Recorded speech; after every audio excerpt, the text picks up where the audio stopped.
Bhagyalakshmi bank के कर्मचारियों ने ATM लूटने की साजिश रची।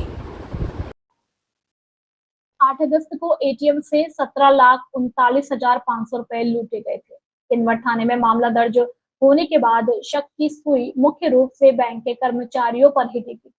तो इस जांच में मामला अब साफ हो गया और यह साफ हो गया कि बैंक के कैशियर, सिपाही और एक क्लर्क ही एटीएम लूट के मास्टरमाइंड थे।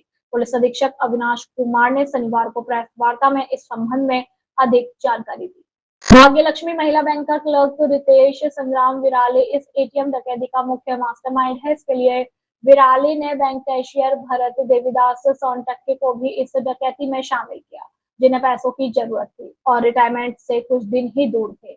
बैंक क्लर्क विराले की साजिश के मुताबिक बैंक के कांस्टेबल गीते नारायण निवार ने बैंक के एटीएम से पैसे निकालने का काम किया। एटीएम से यह रकम निकालते समय हमने इस बात का पूरा ध्यान रखा कि भीमने निवार का कोई सीसीटीवी नहीं आए, इसलिए उन्होंने बैंक से रकम निकालने के लिए एटीएम जाते वक्त छाते का इस्तेमाल किया। यह रकम निकालते समय एटीएम को बिना कोई नुकसान पहुंचाए कैशियर के पासवर्ड के जरिए एटीएम से 500 रुपए के 3,779 नोट यानी कि 17,39,500 रुपए लूट लिए।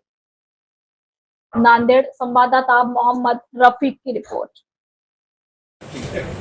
दिनांक 8/8/24 रोजी पोलीस स्टेशन किनवट येथे गुन्हा नंबर 235/24 कलम 303(2) भारतीय न्याय संहिताप्रमाणे गुन्हा दाखल झाला होता।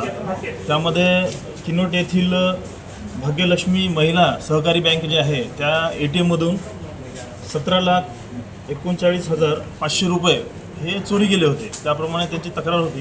त्यामध्ये नेमकं पैसे चोरी गेले किंवा काही टेक्निकल प्रॉब्लेम आहे असं त्यांना त्या सुरुवातीला लक्षात आलं नव्हतं।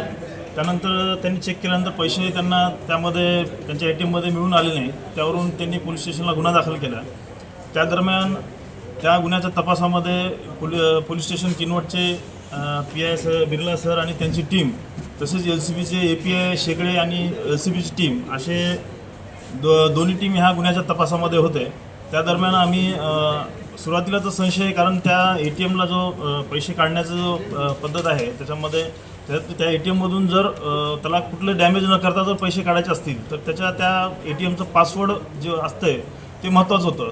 त्यानुसार आम्ही पोलीस स्टेशन जे बँकेचे जे कर्मचारी आहेत प्रत्येक कर्मचाऱ्याला आम्ही सर्वांना पोलीस स्टेशनला बोलून सर्वांना विचारपूस केली।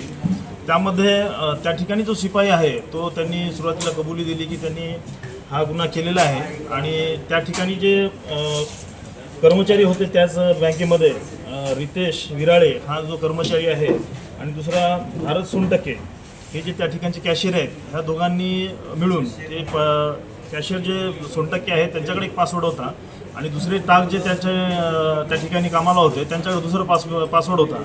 तो पासवर्ड त्यांनी रितेश विराळे यांनी ते हस्तगत केला आणि या दोघांनी मिळून त्या शिपायाच्या सहाय्याने सुरुवातीला त्यांनी एटीएमचे सर्व CCTV कॅमेरे बंद केले।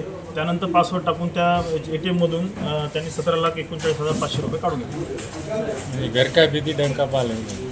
हाँ, इसमें जिसको पासवर्ड मालूम है वही निकाल सकता था, क्योंकि विदाउट डैमेज ऐसा पैसे कोई निकाल नहीं सकते, इसलिए उस पर डाउट था और वो क्लियर हो गया।